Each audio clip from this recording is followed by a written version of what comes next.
Hey folks, today is October the 18th. It's currently 6:50 in the afternoon. We're going to do our Week 5 Arbitron EA Weekly Update Review. And we can go ahead and click on the review page here. All right, and as always, I believe these were our low risk settings. We haven't jumped into the high risk stuff yet. First thing I wanted to mention here, since Dwayne has jumped in with a live account, I wanted to go ahead and put his FBS link. That's the broker he's using, and this is his link. So if you guys want to support Dwayne, if you want to get signed up with FBS, you can go ahead and use his link there. Also, we can go ahead and take a look at his MyFX book once we get done taking a look at mine. All right, so let's see what happened this week. All right, so it looks like at this point right now, total return is 59.1%. Where's our drawdown here? Peak drawdown is 3.8%. And this week we're actually up 10.2%. So very, very nice. Looks like the great majority of our trades have come from GBP USD. As you can see, we still have a nice equity curve, constantly making higher highs, which is always a good thing here. Looks like most of our trades coming from the pound dollar. Let's take a look here.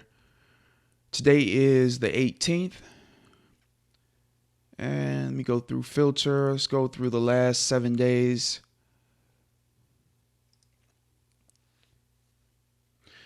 All right, so we're going to start. Should be about the first of the week here. What's that? Okay, so the 14th. Somebody had left a message. Where is it at here?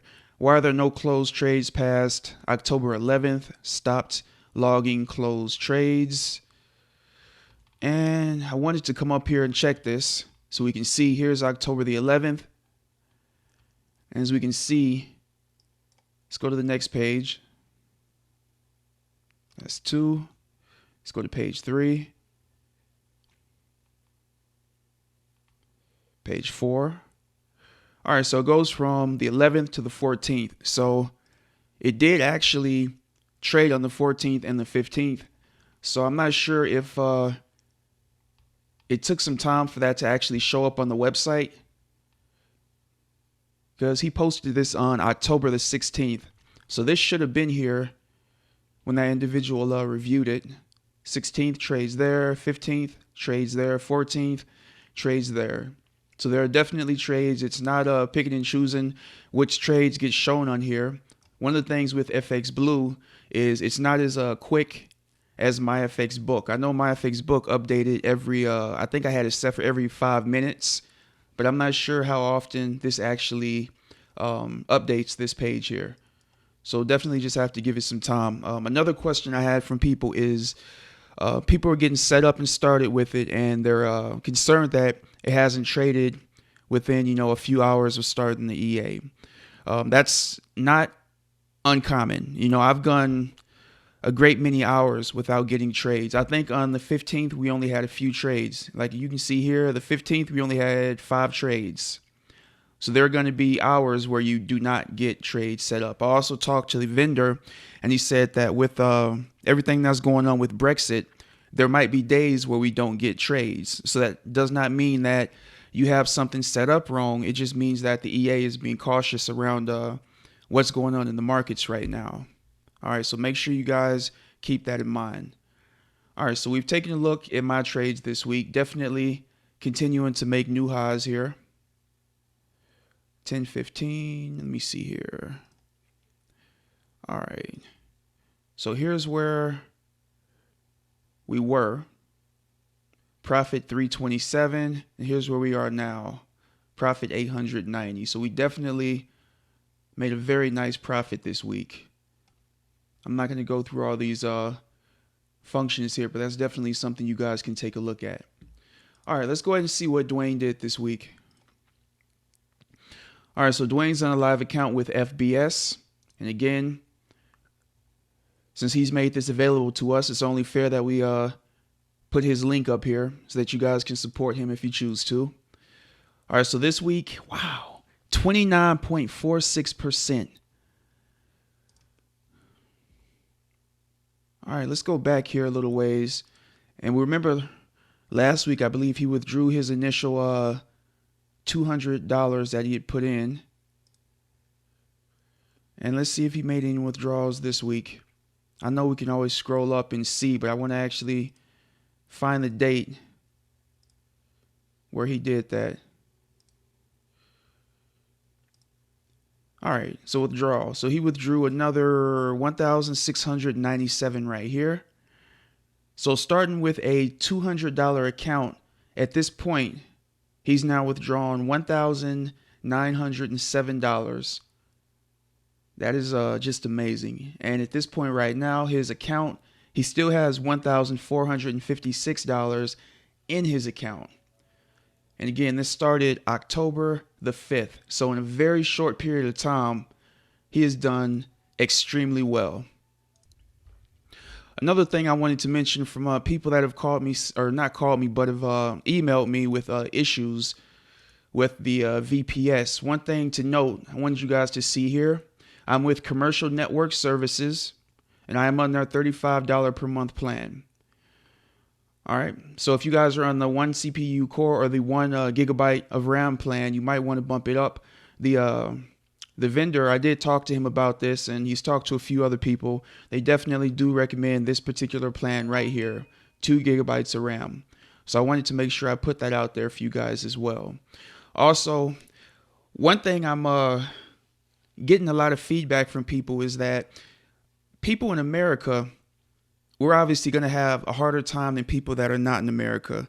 You guys have a lot more brokers that you can use with this particular expert advisor. Okay, so for example, I'm getting a lot of emails this week from people stating that they're having a lot of trouble and that support is taking a long time to get back to them to help them get set up profitably. And then I have also people that are from the US that are stating that they're having winning days with this EA. So obviously there's a disconnect there. So I talked to the vendor and I'm trying to get everybody on the same page. And what I've been doing in the past is when people email me, I will ask them if they want me to give my contact over at LeapFX their information so they can talk to them directly through email. And I've been doing that. But what I've started to do, just because of the amount of people I'm sending over there, he said that I can go ahead and just pass on his Skype information so that way you guys can talk to him directly so you won't have to wait for an email response. So from this point going forward, if anybody emails me asking me why support is taking so long and why they're not set up properly and they want somebody to log into their VPS and check things out, I'm just going to give you guys his Skype information. And that way you guys can contact him directly instead of me having to be a go-between. If that's something you guys are interested in, definitely shoot me an email if you're having trouble. And I will get that information to you via Skype. And from my understanding, he's only on Skype. So that's just a way for my people to be able to, kind of get some better support. Because I definitely want everybody to kind of get on the same page as far as profitability goes. All right, let me see. I think that was everything I wanted to touch on. Let me check one moment. Okay, one more thing. Let me see here. I just wanted to give the small piece of advice that if you do plan on starting live right out of the gate, obviously I do think or recommend that you start out with a SIM account. Make sure that the broker you're using is going to be okay with this expert advisor. Once you find it, or once you find a broker that you like and that is doing well with, then start with a small $50 to $100 account. And once you get that account doing well, then jump in and add more money. I definitely don't recommend just starting right out of the gate with, $5,000 or $6,000. Definitely make sure that you have a winning formula before you jump in with that type of money. I just wanted to put that out there because I know there have been people that have, like I said, started right out of the gate with large sums of money. So definitely take your time. It's not a race or anything like that. Let's find the winning settings, because the people that I've talked to, especially in the US, where I've gotten emails from people that have said that they're having profitable days with this EA, they started out in a lot of frustration like a lot of you guys have, where I'm getting emails, but they continue to test different settings with different brokers, okay, with small balances. And then after they actually found something that works, then they added more funds and they were able to profit the way they want to. So I just wanted to put that out there. It's just my 2 cents. You guys don't have to take that advice, but it is what it is. And again, if you have trouble, if you're having problems with the EA, shoot me an email. You know, as long as you guys use my link, I definitely want to give my attention to the people that are supporting the site here. All right, so as long as you use my link, go ahead and shoot me an email. I'll give you my contact at Arbitron's Skype name, and that way you guys can talk to him directly, so you won't have to wait, like I said, the 24 or 48 hours for an email response. Hopefully that'll help everybody as far as, excuse me, as far as getting things set up and running smoothly. All right, if you guys have any questions, don't hesitate to send them my way. You can do that either on YouTube, or you can come to the bottom of this video and I'll try to get back to you one way or the other. All right, guys, if you want to get more information on Arbitron, make sure you click the link below. Hope you guys have a great weekend. I think this one went over a little bit long, but it is what it is. We had a lot of information to get through in this video. Take care, folks. Have a great weekend, and I will see you next week on, let's see here, the 25th. All right, bye.